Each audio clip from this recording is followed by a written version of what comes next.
अस्सलाम वालेकुम दोस्तों। आज का लतीफ़ा। एक पठान ने ज़िंदगी भर अपनी बीवी की तारीफ़ नहीं की।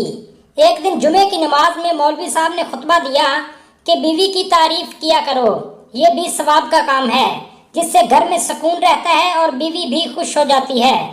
पठान जुमे की नमाज के बाद घर आया तो बीवी ने खाना दिया। पठान हर रोटी के नवाले पर सुबहान अल्लाह और वाह वाह करने लगा। बीवी थोड़ी देर तक चुपचाप सुनती रही, फिर अचानक किचन की तरफ दौड़ी और रोटी पकाने वाला बेलना उठाकर शोहर के सर पर दे मारा और गुस्से से बोली कि 20 साल से मेरी तारीफ नहीं की, आज पड़ोसन ने दाल क्या भेज दी, तुम्हारी तारीफ ही बंद नहीं हो रही।